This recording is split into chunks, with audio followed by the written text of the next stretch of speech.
Bonjour à tous, bienvenue sur Absolument Chat. Je suis très heureuse de vous retrouver aujourd'hui pour une vidéo dans laquelle je vais vous expliquer comment reconnaître les signes qui doivent vous alarmer, comment savoir si votre chat est malade. C'est un sujet que j'ai traité dans un reportage pour France 2 il n'y a pas très longtemps, pour l'émission C'est au programme, mais je me suis dit que ce serait quand même intéressant d'en reparler ici, d'aller un petit peu plus loin et de vous parler entre autres d'une histoire qui m'a beaucoup touchée, que j'ai eue en consultation et qui, bien évidemment, concerne ce sujet. Mais d'un point de vue vraiment comportemental, la première chose qui doit vous alarmer, eh bien, c'est un changement brutal justement de comportement. Par exemple, votre chat adore les papouilles sur le ventre, ce qui n'est pas le cas de tous les chats, mais si votre chat adore les papouilles sur le ventre et que un jour il a une réaction agressive alors que vous lui faites des petites câlinous sur le ventre, eh bien ça veut dire qu'il y a quelque chose de bizarre. De la même manière, si votre chat est tranquille, entre guillemets tranquille, sur le canapé, et que vous vous approchez de lui, et que là il a une réaction agressive, il feule, il grogne, il veut pas que vous le touchiez, ça veut dire qu'il y a quelque chose de bizarre.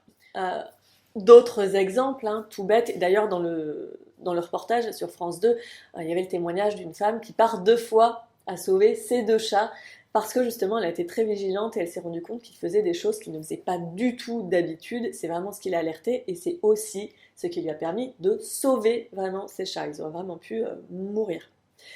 Donc l'exemple basique, par exemple, vous avez un petit rituel le matin, vous vous levez, vous allez dans la cuisine et vous préparez la pâtée. Votre chat, lui, il le sait, il attend que ça, il adore ça. Dès que vous vous levez, il court à côté de vous, il bondit sur le plan de travail et il attend sa pâtée qu'il dévore avec plaisir. Et bien si un matin, déjà votre chat ne vous suit pas ou a l'air vraiment tout mou, qu'il n'a pas l'air très enthousiaste, qu'il ne vient pas dans la cuisine, qu'il ne saute pas sur le plan de travail, qu'il ne mange pas, ça veut dire que c'est inquiétant. Par exemple, moi j'ai un chat hyper gourmand, et bien le jour où il n'accourra pas pour avoir sa pâtée du soir, je vais vraiment m'inquiéter. Dès qu'il y a un comportement bizarre, faites-vous confiance absolument. Parce que vous vivez avec votre chat, je dirais 24 heures sur 24 ou presque. Vous le connaissez, vous savez ce qu'il aime, vous savez ce qu'il n'aime pas, vous connaissez ses habitudes, vous avez vos routines, bref, vous le sentez, donc il faut vraiment vous faire confiance là-dessus, c'est hyper important. Et si vous avez un vétérinaire qui ne vous prend pas au sérieux, allez voir d'autres vétérinaires, prenez d'autres avis, mais si vous n'êtes pas sûr et si vous vous sentez vraiment qu'au fond de vous, il y a vraiment quelque chose qui ne va pas, il faut agir absolument. L'exemple, je vais vous en parler tout de suite, cette petite histoire qui m'avait beaucoup touchée, c'était une consultation. La jeune femme était complètement désemparée.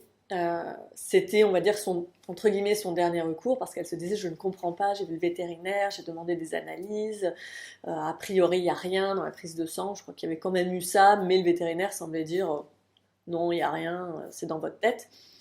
Donc elle a fait cette consultation comportement parce qu'elle disait mon chat n'a plus du tout le même comportement, donc qu'est-ce qui se passe?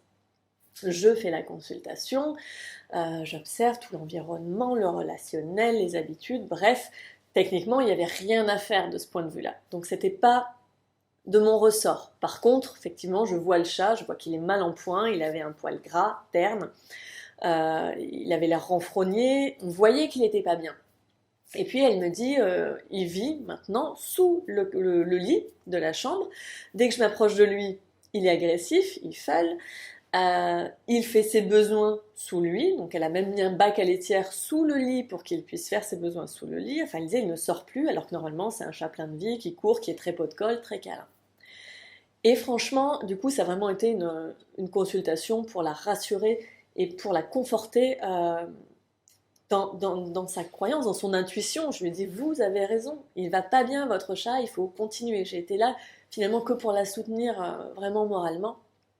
Et résultat des courses, elle est allée voir d'autres vétérinaires et elle a trouvé une vétérinaire qui s'est dit j'ai l'impression qu'il y a quelque chose qui cloche au niveau de la colonne, on va faire les examens. Il s'est avéré que le chat avait une tumeur au niveau de la colonne vertébrale. Le chat a été opéré, bien sûr. Il y a eu pas mal d'attentes parce que ça a pris du temps pour en arriver jusque-là. Le pronostic n'était pas super engageant. Le chat a quand même été opéré et le chat s'en est sorti. L'opération s'est très bien passée. Et aujourd'hui, c'est un petit chat qui a retrouvé sa joie de vivre, qui joue à nouveau, qui lui fait plein de câlins et qui va très bien. et j'ai été très touchée par cette histoire. J'étais très heureuse que ce petit chat aille bien parce qu'elle y a cru. Elle s'est battue jusqu'au bout. J'étais très heureuse de pouvoir la soutenir aussi là-dedans et de lui dire croyez en vous. Et donc c'est ce que je vous dis aussi aujourd'hui, croyez en vous, faites-vous confiance, suivez votre intuition, c'est vraiment très important. Quand vous sentez que ça ne va pas, il faut aller au bout des choses. Sinon, si on s'arrête à un premier avis négatif, on peut passer à côté de quelque chose. Le chat peut décéder et on peut le regretter très amèrement toute sa vie. Donc faites-vous confiance. Je vais vous parler aussi donc d'autres signes auxquels il faut être vigilant, faire attention. Donc voilà, on a parlé du comportement. C'est vrai que si votre chat a des difficultés à se déplacer, qu'il a l'air tout mou, ou qu'il marche et puis il a l'arrière-train qui vrille un petit peu ou à droite ou à gauche, donc ça fait qu'il a une démarche un peu bizarre, il garde pas son équilibre, il perd l'équilibre. Évidemment, s'il perd connaissance, c'est quelque chose, je le dis quand même si ça semble évident, si votre chat perd connaissance, courez chez le vétérinaire. S'il a la tête penchée sur le côté, c'est pas normal non plus. Qu'est-ce que je peux vous dire d'autre? Évidemment, donc s'il reste très prostré, très apathique, alors que voilà, c'est un chat plutôt hyper joueur, hyper dynamique, c'est pas normal. Il n'arrive plus à grimper sur le canapé, c'est pas normal. S'il a des difficultés pour manger, s'il a l'air d'avoir mal, s'il vomit beaucoup, s'il a beaucoup de diarrhée, qui plus est s'il y a du sang dans les vomis ou dans les selles. Vous pouvez aussi observer au niveau des yeux, s'il a l'œil vitreux, avec la troisième paupière qui est très prononcée, qui est toujours là. Si vous notez que les pupilles de ces deux yeux ont des tailles différentes ou des mouvements anormaux dans les yeux de votre chat, tout ça, ce sont des signes qu'il faut vraiment prendre en compte et vraiment aller chez le vétérinaire.